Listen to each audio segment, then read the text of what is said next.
take a lesson from one of the OGs.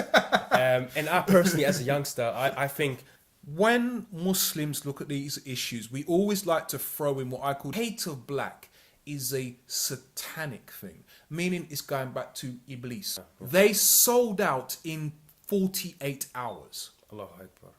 And why? Assalamu alaikum wa rahmatullahi wa barakatuh. It's your brother Dawuud Loka speaking, Intern Change. Welcome to the first episode of A Lesson with Abu Salah-hu-deen. MashaAllah. This online show is actually dedicated to you guys and specifically to the youngsters on the streets of London. We've both recognized, and many other people have recognized, that there is a crisis going on, an identity crisis. And a lot of people don't know what happened 20 years ago and prior to that. So what we want to do in this show is, inshallah, take a lesson from one of the OGs. And I personally, as a youngster, I think we don't pay as much respect to the elders, and there should be a link. We need mentors and people who have experience in hikmah. But brother Dawud, it goes both ways, because the youth have an obligation to listen to the elders, but the elders have an obligation to make sure they're there for the young uns. And unfortunately, there has been that kind of historical disruption that hasn't been able to take place, so that there could be a mentoring through the young Muslims, the young mu'minas, Muslimers, subhanAllah. So hopefully we can start to readdress things. But as I say to people, everything happens with the qadr of Allah. And if this is the time, we ask Allah to make it. Inshallah. Of course. So Black History Month, which will be discussed in the next episode. The letter for Willie Lynch. The letter for Willie Lynch. The Willie Lynch letter. The Willie Lynch letter. A lot of people, how many people know about that? See, this is the thing. Can you just explain it to the viewers a bit in a brief? The Willie Lynch letter is a letter that has been attributed to a slave master in, I think, the 16th century in Virginia in America.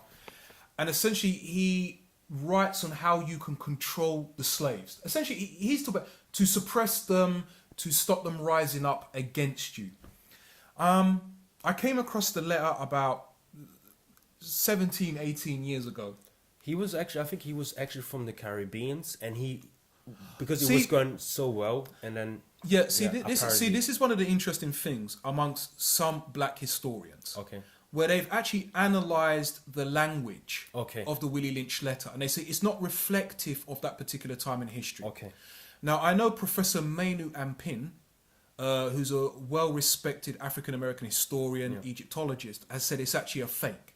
But what I would say is, if it's a fake, what it contains is very real. So, for example... Sorry, I just broke you up. You were explaining it to them, what the Willie Lynch letter is. As I say, the Willie Lynch letter, was a letter by a Caribbean slave master that what he wanted to do was show how you could continue to mentally keep the slaves enslaved, really, which is what it's about, so that they don't rise up, have rebellions. And as I say, through my own research, and I respect the opinion of Professor Mainu Ampin, he says that it's a forgery. But what I would say is what it contains is actually being played out for real in the black community. Subhanallah. So he talks about utilizing lighter skinned black people against darker skinned black people, to pit the male against the female, to pit the person with straight hair against the person with quote unquote kinky afro hair, to pit the young against the old, the old against the young, essentially to keep the people in a constant state of instability. So, and it's the old adage, divide and rule, and that is what they are doing.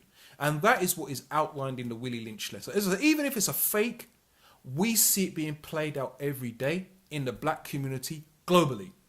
Not just here in the UK, in America, in Latin America, all over the world. You know what is so interesting about this? That was actually a report I've watched the other day about this culture in South India and I think, India and Thailand. Bleaching. It is a big problem. The biggest product in India today is Fair and Lovely, which is a skin bleaching cream. Recently in Nigeria, a Nigerian singer produced her own range of skin bleaching cosmetics. Oh yeah, I've seen her. Yeah. They sold out in 48 hours. Allahu Akbar.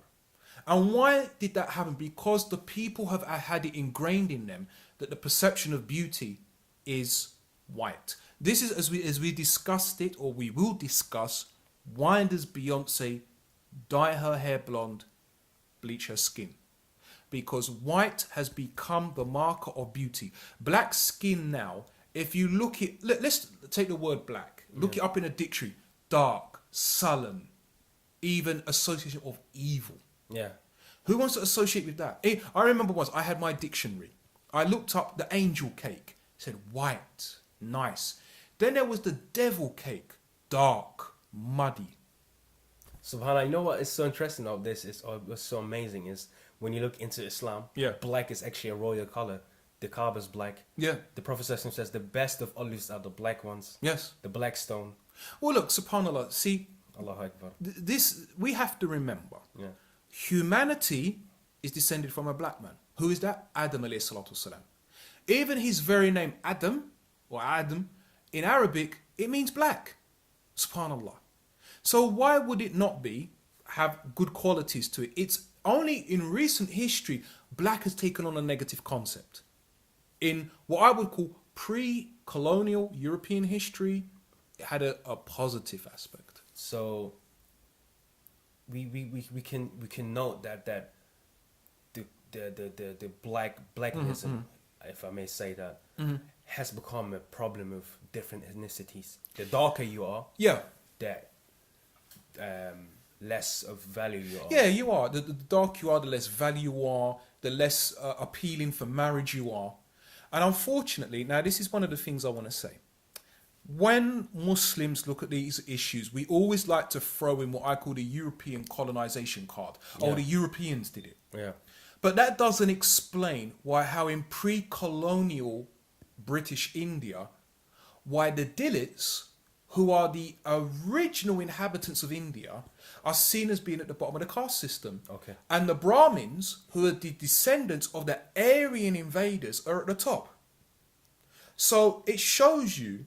Well, I actually didn't know that. You know? Yeah. I mean, this is well known. The Aryans Okay. are Indo-European invaders into India Okay. that suppressed and oppressed the Dalits, or what was also called the Harappan civilization, who, by all accounts, and their ancestors still live in India today, were what we would call a Negroid African black people. Even if we go back to the depictions of the Hindu gods, Krishna is depicted as a black god. It's only recently he's been depicted in this light blue color. Okay.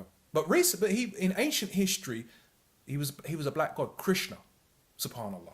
Yeah. So this, I have come to the conclusion that this, what I would call the hate of black, is a satanic thing, meaning it's going back to Iblis. May No. Allah curse him. I mean. Because Adam alayhi salatu salam was black. And we know Iblis hated our father Adam. So I believe that, and Allah knows best. I'm not speaking as an absolute. But because as black people, we are what I would call the closest descendants of Adam, or we are the closest people representative of Adam alayhi salatu wasalam, Iblis, out of his sheer hatred, has instigated globally this hate of black. That's a really interesting theory. I mean, you know what? Like some viewers might think that we are some, African nationalist, and we keep talking about black. I think one thing what a lot of people don't understand is that the term black means something completely else in Islam, or or even in the Arab language. In any society, you have to look at the society. So like I said, when I gave the examples, if we talk about European languages, black is sullen and evil. But, even Arab poets talk about, the beauty of, I think they said, like, hair that hangs like black grapes in their poetry and that type of thing. So I think we have to look at the context of the culture it's coming from. Like that's like saying, does black have a negative in Africa? No, it doesn't. Because often when you see the blackest clouds, means the most fullest clouds with rain. Rain brings what? An end to drought. It brings in cultivation of crops and food and so forth.